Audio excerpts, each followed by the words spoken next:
প্রিয় দর্শকবৃন্দ, আসসালামু আলাইকুম। বাংলাদেশের জাতীয় পার্টি নিষিদ্ধ করার ব্যাপারে জনগণ কি বলে, চলুন শোনা যাক। বাংলাদেশে গত 5ই আগস্টের পরে আওয়ামী লীগ যদি রাজনীতি করতে না পারে, তাহলে জাতীয় পার্টি এই বাংলাদেশে বিচারের আগ পর্যন্ত রাজনীতি করার তাদের কোনো অধিকার নাই। কারণ আওয়ামী লীগ ফেসিবাদ কায়েম করছে, জাতীয় পার্টি এই ফেসিবাদকে রসদ যোগান দিছে। জাতীয় পার্টি যদি নির্বাচনে না যাইতো, বিএনপির অংশ হইতো না, জামাত ইসলামের এত মানুষ মারতো না, ছাত্রগরও মারতো না। এই দলটা যাইয়া আমি লাগে যোগ দিয়া এতগুলা ছাত্রগুলা মারা হইল। এই ছাত্র মরছে না শুধু, আরও বহু ধরনের মানুষ মারা গেছে। প্রবীণ রাজনীতিবিদ আছে না, তারাও মারা গেছে শুধু জাতীয় পার্টির সাপোর্টের কারণে। জনগণ পছন্দ করবে কাকে দরকার, কাকে দরকার না।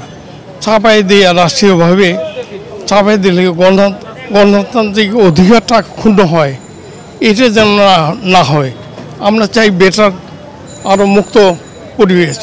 বিএনপি যখন জামাতকে নিষিদ্ধ করার কথা ছিল, তখন জামাতের বিপক্ষে ছিলেন যে নিষিদ্ধ না করার জন্য।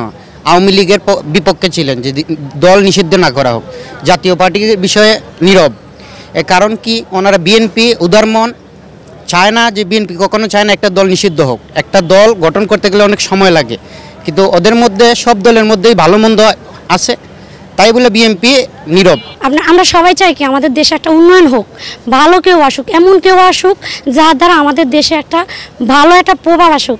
এই যে ওনারা আওয়ামী লীগের সাথে থাকি, মনে করেন পিলখানায় হত্যা, হেফাজত মারা, জামাত ইসলাম মারা, যে কোনো একটা সমস্যা হলে জঙ্গলি বানানো, মানে একজন জামাত করলেই তার নামে 10টা কেস, সে মালয়েশিয়া থাক, সে সিঙ্গাপুর থাক, সে বিশ্বের যে কোনো রাষ্ট্রে থাক।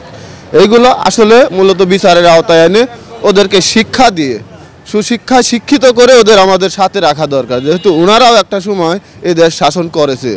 এই জন্য আমার মতে আসে ওনাদের সংশোধন করা দরকার। জাতীয় পার্টি জানে আমি যদি না যাই নির্বাচনটা হয় না, যদি হয়তো জানে, তারপরে কিন্তু উপজিয়া কানবিন দাইছে তার দলটারে বাঁচাইবার জন্য, সে উঠে উঠার জন্য। হ্যাঁ উঠে উঠছে, দেশের মানুষ মারছে, তার কি লাভটা হয়েছে?